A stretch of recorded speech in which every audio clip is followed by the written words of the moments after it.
Doctor Babasaheb Ambedkar यांच्या पवित्र स्मृतीस अभिवादन करून आजच्या या आपल्या 224 पारनेर नगर विधानसभा मतदारसंघाच्या होऊ घातलेल्या निवडणुकीच्या संदर्भात माझी बहीण राणीताई यांच्या प्रचार सभेच्या निमित्ताने आपण सर्वजण उपस्थित राहिलात. आपणा सर्वांचं स्वागत करतो.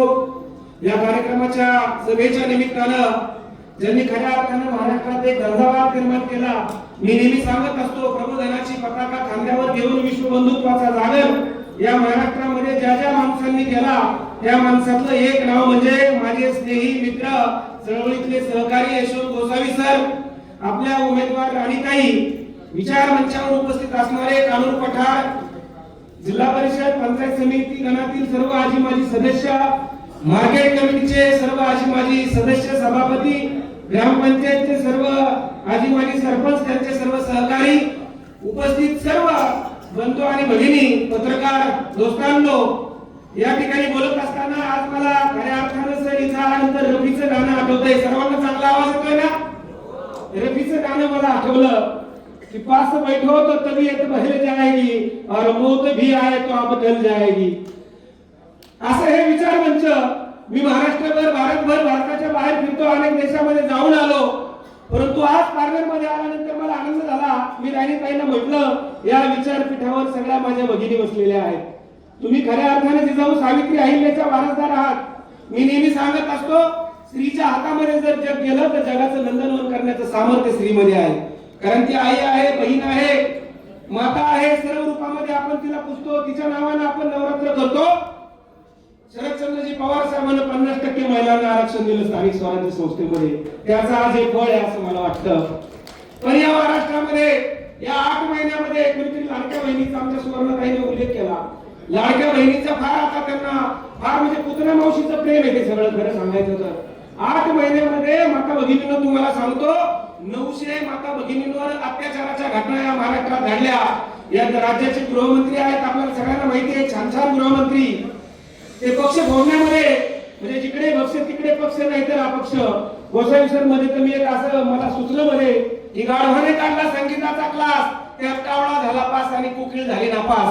असं हे महायुतीचं सरकार आहे, शिंदे फडणवीस सरकार. नंतर आपले गुलाबी जॅकेटवाले जाऊन बसले तिकडे. अलिबाबा 40 चोरची गोष्ट आपल्या सगळ्यांना माहिती आहे. एक अलिबाबा म्हणजे देवेंद्र फडणवीस आणि गेलेले 40 चोर, नंतर प्लस आपले 40 त्याच्यामध्ये गेले. अशी अवस्था आहे. कोणीतरी सांगितलं, ते म्हणतायत की एकाच घरामध्ये खासदार, एकाच घरामध्ये आता आमदार मी होणारच आहोत. अरे बाबा, तू खासदार असताना 5 वर्षाच्या गावात गेला नसेल ना, तिथे ही माझी बहीण प्रत्येक वाडी वस्त्यावर गेली. मी जिल्ह्यामध्ये संगमनेरला असू, राणीताई तिथे, मी पारनेरमध्ये, राणीताई इथे, शेवगाव पाथर्डीचं आमचं मानिक दौडी हे शेवटचं गाव, तिथं राणीताई, कर्जत जामखेडमध्ये राणीताई. आणि मग संविधानाचा अधिकार दिला बाबासाहेबांना आम्हाला. त्यांचं पॅन कार्ड सेपरेट आहे, ते स्वतंत्र नागरिक आहे त्या भारताच्या, आहे की नाही? प्रत्येक ठिकाणी ते हजर आहेत. म्हणून आमची माता, कोणीतरी सांगितलं, ती अबला नाही तर ती सबला आहे. परंतु मातांवर परवा लाडक्या बहिणीचं कौतुक करत असताना परवा तुम्ही अबूत साहेब, तुम्ही आता ज्येष्ठ पत्रकार आहात, पाहिलं असेल कोल्हापूरचा एक खासदार धनंजयराव महाडिक यांनी सांगितलं, जर काँग्रेसच्या रॅलीमध्ये या जर महिला दिसल्या तर याद राखा, यांचे फोटो काढून ठेवा. बाबा, तू काय घरातून दिले का पैसे? आम्ही 3 प्रकारचे टॅक्स भरतो, जीएसटी भरतो, सर्व्हिस टॅक्स भरतो, पर्सनल टॅक्स भरतो. या जनतेच्या पैशातून 1500 रुपये तुम्हाला दिले आणि तुम्ही विचार करा, महागाईचा उच्चांक 3000 रुपये तुमच्या किराण्यातून काढून घेतले. हे पैसे आमच्या कष्टाचे पैसे आहेत, नोकरदाराचे आहेत. शेतकऱ्याच्या प्रत्येक अवजारावर जीएसटी लावला. तुम्हाला माहिती आहे का, शेतकरी तुम्ही जे अवजार खरेदी करता त्या प्रत्येक अवजारावर जीएसटी लावला आणि त्यातून हे पैसे काढून घेतले. हे काही कोणी कोणाच्या घरातून दिलेले नाही. पण आज आमच्या माता भगिनी सुरक्षित नाही. तुम्ही काही त्यांना गुलाम समजायला लागले का? त्यांच्या रॅलीत गेले तर फोटो काढू, ते ठरवतील ना कोणाच्या रॅलीत जायचं, काय करायचं, हे की नाही? ते स्वतः ठरवतील. त्या स्वतंत्र नागरिक आहेत त्या भारताच्या. आणि म्हणून या गोष्टी लक्षात घेतल्या पाहिजे. मगाशी एका बाबांनी आजोबांनी चिठ्ठी आणून दिली, युवक आणि युवतींवर बोला म्हणे. बरोबर आहे. वेदांता फॉक्सकॉन असेल, टाटा एअरवेजचा प्रकल्प गुजरातमध्ये सुरू झाला. परवाच्या लोकसत्ताला तुम्ही जर वाचला असेल किंवा वृत्तपत्रात वाचला असेल तर महाराष्ट्र या 10 वर्षामध्ये मागे पडला. मागे औद्योगिक क्षेत्रामध्ये, सामाजिक क्षेत्रामध्ये, आर्थिक क्षेत्रामध्ये असेल, संत महंतांचा हा महाराष्ट्र आहे आपला. तुकोबा ज्ञानोबांनी ही भूमी समृद्ध केलेली आहे. हा 10 वर्षामध्ये मागे पडला. गुजरात पुढे गेलं. टाटा एअरबसचा प्रकल्प तिकडे सुरू झाला. तो जर आमच्या महाराष्ट्रात सुरू होणार होता, जर झाला असता तर आमच्या इथल्या 10-20,000 पोरांना नोकऱ्या लागल्या असत्या. आज मला सांगा, माझ्या मोबाईल मध्ये 400 बायोडाटा आहे, 400 बायोडाटा. गोसावी सर, नोकरी नाही तर छोकरी नाही, पोरांचे लग्न व्हायला, त्या आईला टेन्शन आहे. तुम्ही इथं बसले, तुम्ही सुद्धा ही समस्या भेडसावताय. आईला टेन्शन आहे, कारण आपल्या आई बापाला कधीच वाटत नाही आपल्या पोराचं वाटोळं व्हावं. त्यांना नेहमी वाटतं ते कसंही असलं तरी माझ्या पोराचं चांगलं झालं पाहिजे, माझ्या मुलाचं चांगलं झालं पाहिजे. हे आपले आई वडील आपलं कौतुक करत असतात.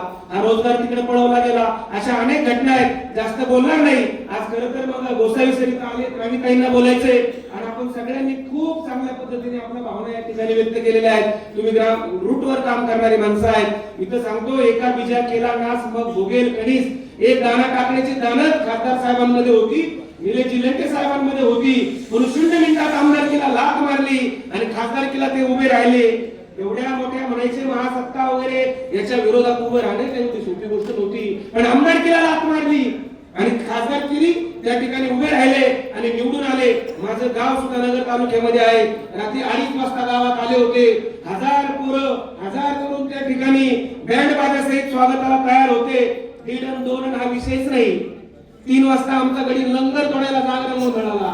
एवढा वेळ कोण देतो? दोघे वेळ देतात. आणि म्हणून आपल्या सगळ्यांची नैतिक जबाबदारी आहे, काम करणाऱ्या माणसाच्या आपण पाठीमागे उभं राहिलं पाहिजे. आजचा कार्यक्रम हा खऱ्या अर्थानं तलावात चांदणं पडावं आणि दुधात साखर पडावी असा कार्यक्रम आहे. मी सुरुवात